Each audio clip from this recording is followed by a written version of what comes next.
what we had at the time. We thought at the time when we finally moved in that we would never fill that worship area.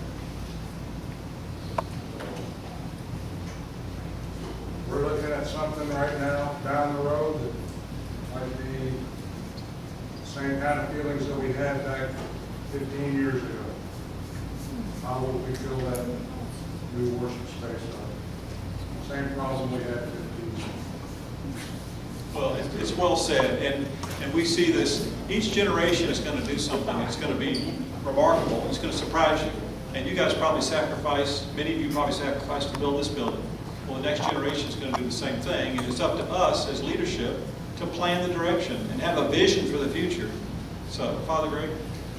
Well, I think it's a good point, but I think there's more to it than just what Mike says. I think it's not just a question of the number of people to fit in.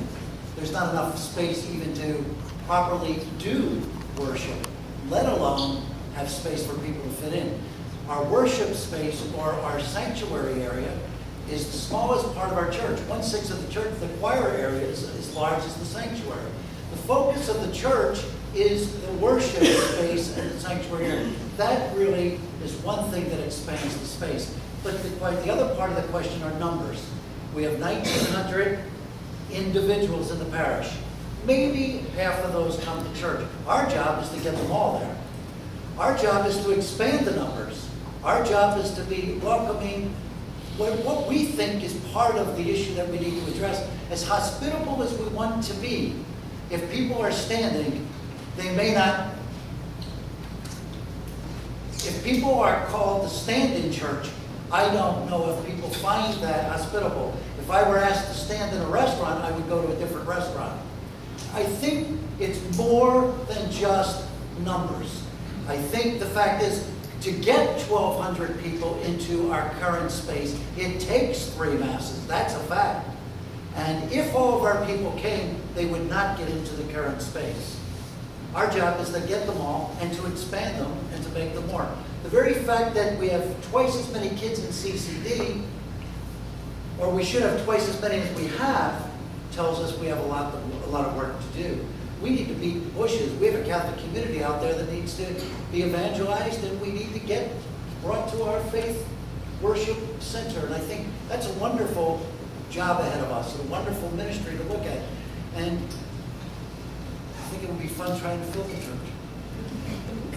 Is there a question at this table? Oh, yes, ma'am, Pete. I was just wondering, is there a guideline, I'm sure there is a regulation, what percentage of the money involved in the project, according to the diocese, do we have to have pledged or in the bank before they let you start? Do we know that? I don't know that. I can't answer things as truthfully as I know. I don't know that, but I can say I had to finish the building of Holy Spirit, finish the building from ground up at Robinsonville. You have to be able to have a plan to pay for it. I think you were all here at the last meeting and you also saw in your mid-year report how much you have in savings and how much you have in building fund. You've worked hard. You've done wonderfully. You have considerable savings. Half of what the church would cost you already have in the bank. You know, we can talk. You have almost $2 million, and that was in your report. But we're not meeting expenses either, though. No, that's another. Those are, but you still have that in the bank. You know, that's one fact, and there are other facts. That's not my. My issue is not so much with that as you do have a nest egg already. We do know that there's 2 years before groundbreaking if we go in that direction. We also know, as was brought up, you have to have capital campaigns. We also need to know that every family in the parish needs to be addressed. I can tell you just a simple analogy. When I came to Christ the King, they had a $6 million debt. That was in 2006. We ran a capital campaign, and now they're like at $1 million debt. That's only in a few years. From 2009 to the current day, they're about $1 million. they had to project what they could do and how they could pay for it, and they presented a plan. Your question's a good one. We have to project and plan and present a plan to the bishop to approve.